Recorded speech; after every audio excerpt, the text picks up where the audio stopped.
بسم اللہ الرحمن الرحیم۔ السلام علیکم ناظرین۔ رکانہ بن عبد یزید نامی ایک شخص بہت بہادر اور ذہین مرد تھا۔ یہ عرب کا نامی گرامی پہلوان تھا۔ بہت سارے پہلوان آئے جنہیں اس نے ایک ہی داؤ میں پٹخ کر اٹھنے کے قابل نہ چھوڑا۔ وہ وحشی انسان تھا، صرف لڑنا مارنا جانتا تھا۔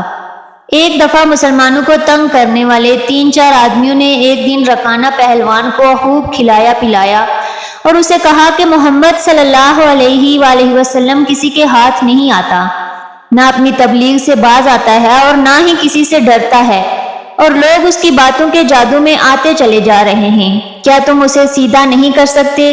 رکانہ نے کہا کہ کیا تم میرے ہاتھوں سے اس کی ہڈیاں توڑوانا چاہتے ہو؟ رکانہ نے بہت ہی بڑے تکبر لہجے میں کہا، لاؤ اسے میرے مقابلے پہ، لیکن وہ میرا نام سن کر مکے سے بھاگ جائے گا۔ نہیں نہیں، میں اس کے ساتھ لڑنا بھی توہین سمجھتا ہوں۔ اس نے اکسانے والے آدمیوں کی بات نہ مانی۔ وہ کسی پہلوان کو اپنے برابر سمجھتا ہی نہیں تھا۔ مسلمانوں کے دشمن خاموش ہو گئے، لیکن سوچتے رہے کہ محمد کو رکانہ کے ہاتھوں گرا کر آپ کا تماشا بنایا جائے۔ نعوذ باللہ۔ مکے کے یہودی خاص طور پر رسول کریم صلی اللہ علیہ وآلہ وسلم کے دشمن تھے، لیکن وہ کھل کر میدان میں نہیں آتے تھے۔ وہ خوش تھے کہ اہل قریش آپس میں ایک دوسرے کے دشمن ہو گئے ہیں۔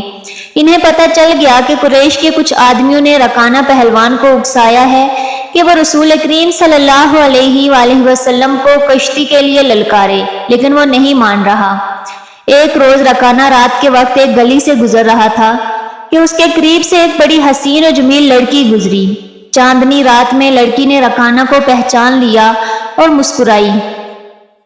رکانہ وحشی تھا، وہ رک گیا اور لڑکی کا راستہ روک لیا۔ کیا تم جانتی ہو کہ عورت مرد کی طرف دیکھ کر مسکراتی ہے تو اس کا کیا مطلب ہوتا ہے؟ رکانہ پہلوان نے پوچھا، کون ہو تم؟ اس کا مطلب ہوتا ہے کہ عورت اس مرد کو چاہتی ہے۔ اس نوجوان لڑکی نے جواب دیا، میں سبت بنت ارمن ہوں۔ او ہو، ارمن یہودی کی بیٹی ہو؟ رکانہ نے کہا اور لڑکی کے کندھوں پر ہاتھ رکھ کر اسے اپنے قریب کر کے بولا، میرا جسم تجھے اتنا اچھا لگتا ہے، اور کیا میری طاقت بھی؟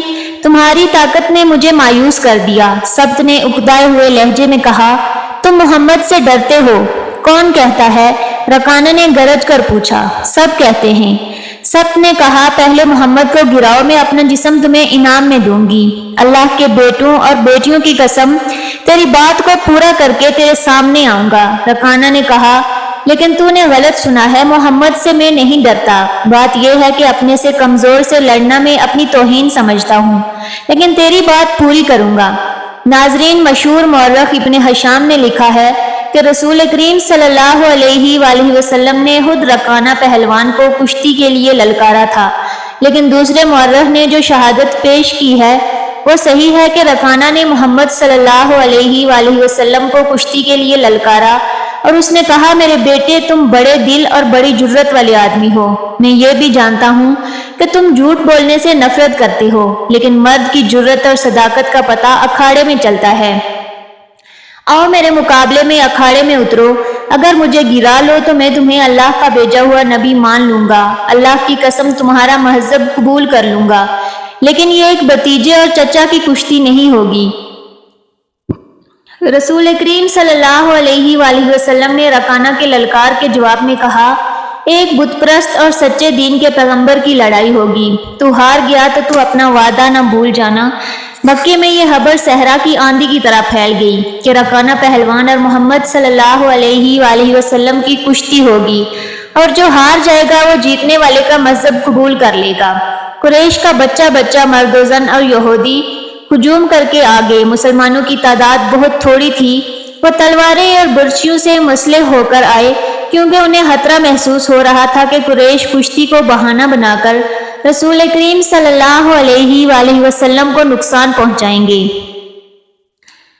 عرب کا سب سے زیادہ طاقتور اور وحشی پہلوان رکانہ بن عبد یزید رسول کریم صلی اللہ علیہ وآلہ وسلم کے مقابلے پر اترا۔ اس نے حضور پاک صلی اللہ علیہ وآلہ وسلم پر طنزیہ نظر ڈالی اور آپ پر تھپکی کسی۔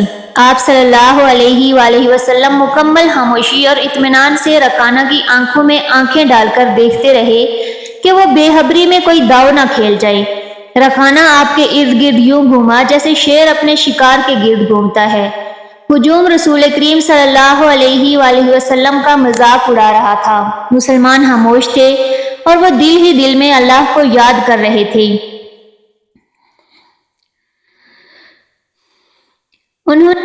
انہوں نے اپنی تلواروں کے دستوں پر ہاتھ رکھے ہوئے تھے۔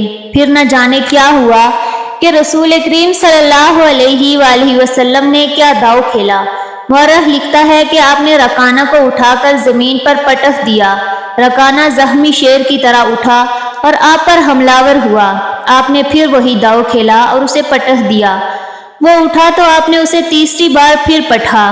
بھاری بھرکم جسم 3 بار پٹھا تو کشتی جاری رکھنے کے قابل نہ رہا۔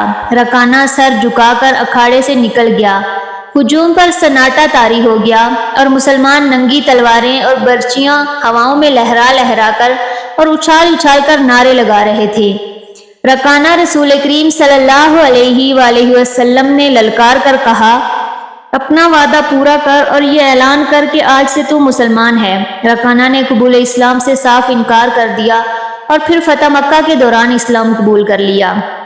بعض مورخین لکھتے ہیں کہ رکانہ نے کشتی والے دن ہی اسلام قبول کر لیا تھا اور کہا تھا کہ جس شخص نے مجھے ہرایا ہے یہ کوئی عام آدمی نہیں بلکہ یہ اللہ کا سچا نبی ہے۔ ناظرین، اگر آپ کو آج کی ویڈیو اچھی لگی ہو تو لائک، شیئر اور سبسکرائب ضرور کیجیے گا۔